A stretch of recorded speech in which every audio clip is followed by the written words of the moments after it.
Hello friends नमस्कार friends जो माने भागो चाषी अर्थात निजस्व जमी न थाई अन्यर जमी चाष करी धान विक्रय निमंते चाषी पंजीकरण करुथिले सेमानंकु एक भागो चाषी फॉर्म रो आवश्यकता पड़ी थाए। एई भागो चाषी फॉर्म को किपरि निर्भुल भाबरे पूरण करा जाए आसंतु ए वीडियो माध्यम रे संपूर्ण भाबे जानिबा। प्रथमे देखंतु प्रापक माननीय संपादक प्राथमिक कृषि समवाय समिति बृहत आदिवासी बहुमुखी समवाय समिति महिला स्वयं सहायक गोष्ठी एई तीनोटी संस्था मध्यरु आपण जो संस्था को धान विक्रय करने को चाहते से संस्थार नाम लिखंतु। उदाहरण स्वरूप मुझे लैंप्स रे धान विक्रय करने को चाहूँगी तेणु मुझे लैंप्स रो ना बालियापाल लिखिदेली। बृहत आदिवासी बहुमुखी समवाय समिति बालियापाल।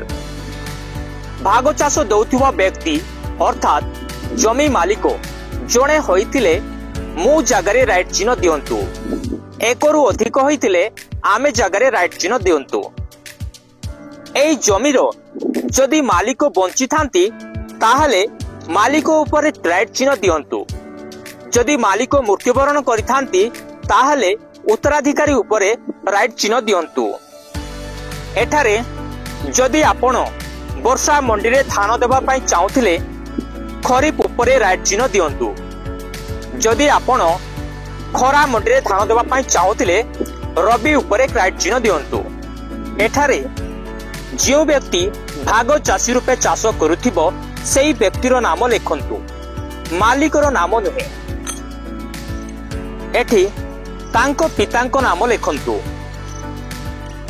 भाग चाषी केउ ग्रामरो ताहा लिखंतु, तांकर ग्राम पंचायत कोण एठी लिखंतु, तांकर ब्लॉक किंबा सहरांचल कोण ताहा लिखंतु। एठी तहसील रो नाम लिखंतु। भाग चाषी रो जिल्ला कोण ताहा लिखंतु। एही सारणी रे जमी मालिकंकर जमीर विवरणी दियंतु। चाष करुथिबा जमी केउ तहसील रे अछि ता एठी लिखंतु। उक्त जमी केउ मौजारे अछि ताहा लिखंतु। सेई जमीर खतियान नंबर बा पट्टा नंबर कोण ताहा लिखंतु। सेई जमी पट्टारो आपण केउ प्लॉट रे चाष करूछंती सेई प्लॉट नंबर लिखंतु। एहारो किसम कोण एहा पट्टारे दिया जाई थाए ताकू देखि एठारे लिखंतु। आपण जिउ प्लॉट नंबर देले उक्त प्लॉट नंबर केते एकर बा केते सेंट ताहा एठी लिखंतु। फ्रेंड्स समुदाय जमीर परिमाण जगारे आपण देइतिबा जमी पट्टारे एकरु अधिक भी प्लॉट थाई पारे, तेणु जमी पट्टा अनुसायी उक्त जमी पट्टारे समुदाय केते एकर जमी अछि ताहा हेटी लिखंतु। तापरे आपण चाष करुथिबा प्लॉट रो जमीर परिमाण केते अछि ताहा एठी लिखंतु।